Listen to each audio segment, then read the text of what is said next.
Hyderabad global ఆసుపత్రి వద్ద సీఐపై దాడి ఘటనపై డీసీపీ విశ్వప్రసాద్ మాట్లాడుతున్నారు. లైవ్ ద్వారా చూద్దాం. బర్కత్ అలీ ఖాన్ మరియు ముజఫర్ అలీ ఖాన్ ఈ ముగ్గురు అబ్బాయిలు వాళ్ళ కూతురు ఈ హాస్పిటల్ అడ్మిట్ చేశారు. తర్వాత ఈ ట్రీట్మెంట్ అంతా కూడా వాళ్ళకి టైం వాళ్ళకి ఇన్ఫర్మేషన్ ఉంది. ఒక్కోసారి వీడియో కౌన్సిలింగ్ ద్వారా కూడా వాళ్ళకి చెప్పినట్టు వాళ్ళు డాక్టర్స్ అక్కడ version preliminary information. So patient యొక్క రిలేటివ్స్కి they know the happenings there. So doctors కూడా వాళ్ళ యొక్క నోన్ డాక్టర్ అజిత్ కుమార్ విగ్ అని ఉన్నారు. ఆయన పల్మోనాలజిస్ట్. ఒరిజినల్ డాక్టర్ ఎవరైతే అనిల్ కుమార్ గారు ఉన్నారో ఆయన ట్రీట్ చేస్తున్నారు పేషెంట్ని. అడిషనల్గా వాళ్ళకి తెలిసిన consultant who is on the rolls of this hospital Ajit Kumar was ఆయన కూడా ఈ పల్మోనాలజిస్ట్ ఇతన్ని ట్రీట్ చేస్తున్నారు.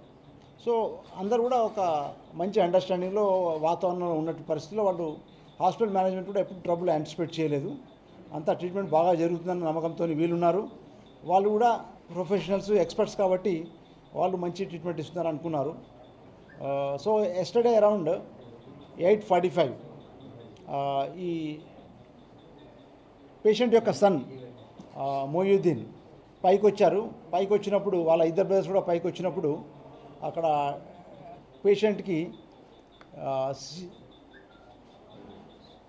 What you call this CPR treatment అంటే కార్డియో పల్మోనరీ రీసస్టేషన్ అంటారు. అంటే జనరల్గా హార్ట్ సపోర్ట్ ఇవ్వడానికి ప్రెసింగ్ చేస్తారు కదా, సిపిఆర్ ట్రీట్మెంట్ జరుగుతూ ఉంది. అది చూసిన తర్వాత they realised something has happen to the patient. So ఈ ముగ్గురు బ్రదర్స్ కూడా they are all youngsters, they are in their teens. ఇద్దరైతే 22 years, ఒకతను 30 years ఉన్నారు.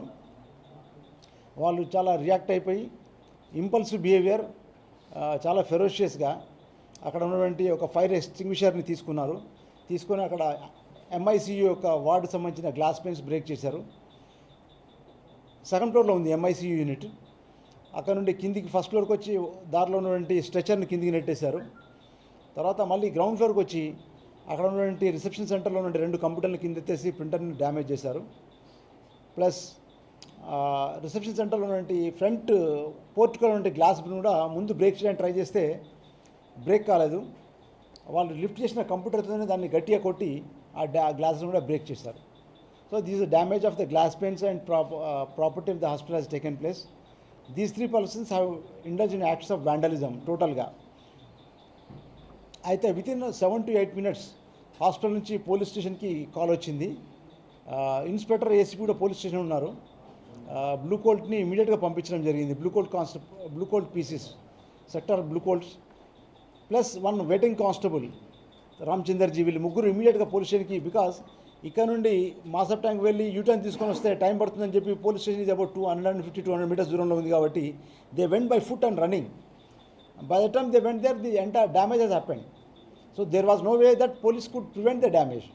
That is what I wanted to tell you. ఈ 10 నిమిషాల్లో అంత డ్యామేజ్ జరిగిపోయింది, కిందికి వచ్చారు వాళ్ళు. సో కానిస్టేబుల్స్తో ఆర్గ్యుమెంట్ చేయడము, కానిస్టేబుల్ని పుష్ చేయడము, కొంచెం మ్యాన్ హ్యాండిల్ చేయడము. But they were not assaulted, like they were not bashed up like that. So అది పుషింగ్ అది జరుగుతూ ఉంది. Meanwhile patrol car 1 also reach there. So 5 members అయిపోయారు. Inspector and one of the Ramachandraji waiting constable also inform the inspector, sir ఇది damage జరుగుతుంది, ఇంకా పెద్దగా అయ్యే అవకాశం ఉందంటే inspector also went by foot and ACP followed him. So police within almost 10 minutes I say about 10 police constables including inspector and ACP were there. So whatever the damage was to happen has already happened, and they have been overpowered by police.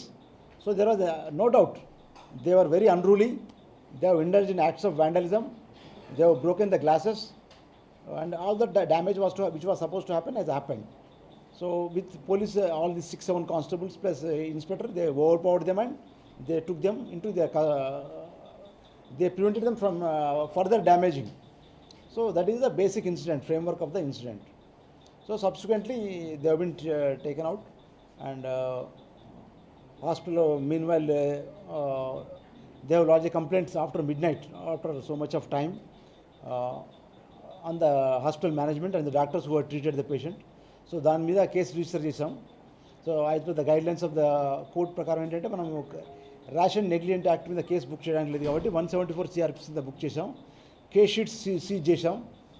Case sheets seize చేయడంతో పాటు అక్కడ ఉన్న DVR digital video recorder CCTV footage ఎక్కడ భద్రపరిచి ఉంటుందో ఆ డీవీఆర్ని కూడా seize చేయడం. All that preliminary investigation has been done immediately.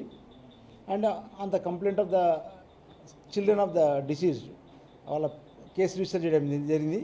Then hostel management కూడా అక్కడ జరిగిన వ్యాండలిజం మీద, అక్కడ జరిగిన డ్యామేజ్ మీద, అక్కడ ఉన్న సిబ్బంది కొంత నాగరాజు ఒక 3-4 సిబ్బంది కూడా వాళ్ళు మ్యాన్ హ్యాండిల్ చేశారు. ఒక అతనికి ఫింగర్ మీద కూడా ఇంజురీ అయింది. వాళ్ళ యొక్క స్టేట్మెంట్స్ తీసుకున్నారు. సో వాళ్ళ కంప్లైంట్ సెక్యూరిటీ ఆఫీసర్ మీద కంప్లైంట్ మీద వీళ్ళు అన్లాఫుల్ అసెంబ్లీ, తర్వాత mischief and preventing public servant from discharging their public duties, తర్వాత 332 అంటే manhandling the police officers. అదే కాకుండా మన తెలంగాణ ప్రభుత్వం ఒక ప్రత్యేక చట్టం తీసుకొచ్చింది. Telangana medical service persons and medical service institutions prevention of violence and damage to property. దాని మీద కూడా మనం కేసు బుక్ చేయడం జరిగింది. ఇది కూడా వెరీ స్ట్రింజెంట్ యాక్షన్. అన్ని మంచి కేసు బుక్ చేసి వీళ్ళ మీద సరిపోయిన పక్కా కేసు బుక్ చేసి మనం ఫర్దర్గా ఇంకేం డ్యామేజ్ జరగకుండా అది కేసు కూడా రిజిస్టర్ చేయడం జరిగింది. Water just wait.